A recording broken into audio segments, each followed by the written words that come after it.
여러분, 성경의 창세기 이야기 다들 잘 아시죠? 그런데 만약 이 이야기가 사실은 훨씬 더 오래되고 어둡고 폭력적인 어떤 신화에 대한 대답이었다면 어떨까요? 오늘 우리가 파헤쳐볼 이야기는 바로 그 신화, 고대 바벨로니아의 창조서사시 에누가 엘리시입니다. 이게 어떻게 창세기를 보는 우리의 시각을 완전히 뒤바꿔 놓는지 지금부터 함께 따라가 보시죠. 자, 이 서사시는 이렇게 시작합니다. 높은 곳에서 뭔가 굉장히 오래된 태초의 신비로운 분위기가 확 느껴지죠. 재밌는 건 이 첫 구절이 바로 이 서사시 전체의 제목 에누마 엘리슈가 됐다는 거예요. 그럼 에누마 엘리시가 대체 뭐냐? 이건 고대 바빌로니아의 창조 신화인데요. 무려 7개의 점토판에 빼곡히 새겨진 채로 발견됐어요. 근데 이게 그냥 옛날 이야기가 아닙니다. 이게 진짜 중요한 포인트인데 당시 바빌론의 주신이었던 마르두크라는 신을 최고로 띄워주면서 바벨론 제국이 세상을 지배하는 건 바로 하늘의 뜻이다 라고 정당화하려는 아주 강력한 정치적인 목적이 담긴 프로파간다였던 셈이죠. 자, 그럼 이야기 속으로 들어가 볼까요?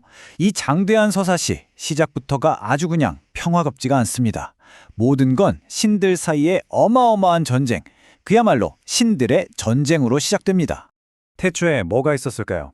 이 이야기에 따르면 처음엔 오직 물밖에 없었어요. 그냥 형태도 없고 이름도 없는 물의 소용돌이. 하늘도 땅도 아직 존재하지 않던 그런 원시적인 혼돈 그 자체였죠. 그리고 이 태초의 물이 2명의 신으로 나타나는데요.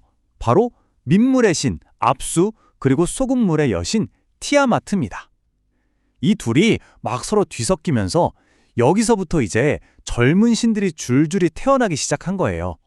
그러니까 이 둘이 모든 신들의 부모인 셈이죠. 근데 문제가 생겼어요. 이 젊은 신들이 너무 시끄럽게 떠들고 논 거예요.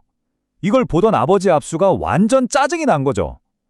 시끄럽 죽겠네 하면서 결국엔 자기 자식들을 싹 다 없애버려는 무서운 계획을 세웁니다. 네, 신들의 첫 번째 드라마는 바로 이 소음 공해 때문에 시작된 겁니다. 자, 이 콩가루 지방 같은 신들의 갈등이 어떻게 폭발해서 이 혼돈 속에서 우리가 아는 우주가 만들어지는지 그 과정을 한번 따라가 보죠. 이야기가 정말 막장으로 치닫습니다. 먼저 지혜의 신이었던 에아가 아버지 압수의 계획을 눈치채고 선수를 쳐서 아버지를 죽여버려요. 그랬더니 이번엔 어머니 티아마트가 남편의 복수를 하겠다면서 어마어마한 괴물 군단을 만들어서 쳐들어옵니다. 다른 신들은 다들 공포에 벌벌 떨고 있었죠. 바로 그때 젊고 야심만만한 신 마르두크가 영웅처럼 등장합니다. 그리고 이렇게 말하죠. 내가 티아마트를 물리쳐 줄게. 대신 나를 모든 신들의 왕으로 만들어줘. 결국 마르두크는 이 딜을 성사시키고 정말 거대한 우주적 전투 끝에 티아마트를 쓰러뜨리고 승리자가 됩니다. 자, 그리고 여기서부터 창조의 과정이 정말 좀 충격적입니다. 마르두크가 뭐라냐면 자기가 죽인 어머니 티아마트의 시체를 마치 거대한 조개를 쪼개듯이 반으로 쫙 갈라요. 그리고 그 윗부분으로는 하늘을, 아랫부분으로는 땅을 만듭니다. 한번 생각해 보세요. 이 세계관에서 우리가 사는 이 세상은 어떤 신성하고 평화로운 과정이 아니라 끔찍한 폭력과 살해의 결과물이라는 거죠. 자, 하늘과 땅이 만들어졌고 그럼 이제 인간은 어떻게 만들어졌을까요? 이것도 만만치 않습니다. 마르두크는 티아마트 편에 섰던 총사령관 반역자신 킹구를 처형합니다. 그리고는 그의 피를 진흙과 섞어서 인간을 빚어낸 거죠. 아니, 그럼 인간을 도대체 왜 만든 걸까요? 그 목적이 참 명확하면서도 좀 암울합니다. 한마디로 말해서 신들의 노예가 되기 위해서였어요. 신들이 해야 할 온갖 힘든 노동을 인간한테 다 떠넘기고 자기들은 좀 편하게 쉬려고 인간을 만들었다는 겁니다. 자, 여기까지가 바빌로니아의 청조 신화 에누마 엘리시의 이야기였습니다. 어떠세요? 폭력, 혼돈, 그리고 신들의 노예로 만들어진 인류. 굉장히 어둡고 거칠죠. 그런데 말입니다. 이 이야기가 우리가 아는 그 창조 이야기와 대체 무슨 상관이 있다는 걸까요? 자, 이제부터가 진짜 재밌어집니다. 근데 다시 한번 물어보죠. 이 고대 신들의 막장 드라마가 성경이랑 대체 무슨 상관이냐는 겁니다. 핵심은 이겁니다. 성경의 창세기, 특히 창세기 1장은요. 바로 이 에누마 엘리시 같은 신화가 세상의 상식처럼 여겨지던 그 시대, 그 문화 속에서 기록됐다는 거예요. 그러니까 창세기는 세상은 이렇게 만들어졌단다 하고 그냥 설명하는 글이 아니에요. 오히려 기존의 바빌로니아 신화를 향해서 아니, 세상은 그런 식으로 만들어지지 않았어. 진실은 이거야. 라고 외치는 강력한 반론이자 선전포고였던 거죠. 좋습니다. 그럼 이제부터 이 두 세계관을 한번 나란히 놓고 얼마나 모든 면에서 정면으로 부딪히는지 하나하나 뜯어보겠습니다. 자, 가장 근본적인 차이점부터 볼까요? 창조의 동기. 에누마 엘리시에서는 세상이 신들의 갈등, 폭격, 전쟁 이런 혼돈 속에서 태어납니다. 하지만 창세기는요, 정반대죠.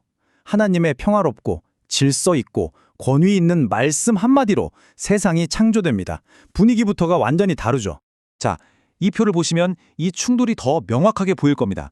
하나씩 짚어볼까요? 창조의 재료, 바빌론에선 뭐였죠? 신의 시체였어요. 그런데 창세기는 하나님의 말씀입니다.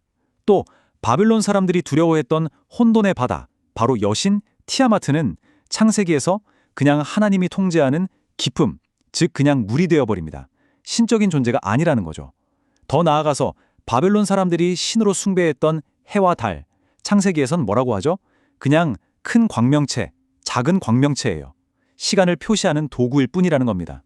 이게 뭐냐면 창세기가 의도적으로 바벨론 신화의 핵심 요소들을 하나하나 가져와서 그 신성을 완전히 제거해버리는 작업을 하고 있는 거예요. 너희가 신이라고 부르는 것들, 그거 다 우리 하나님이 만든 피조물일 뿐이야 라고 말하는 거죠. 그리고 마지막으로 어쩌면 이게 가장 중요하고 가장 혁명적인 차이점일 텐데요. 바로 인간을 어떻게 보느냐 하는 관점의 차이입니다. 자, 인간이란 과연 어떤 존재일까요? 에누마 엘리시의 대답은 명확했죠. 반역자 신의 더러운 피로 만들어진 신들의 노동을 대신하는 노예, 그게 다였습니다. 하지만 창세기는 여기서 완전히 다른 정말 파격적인 선언을 합니다.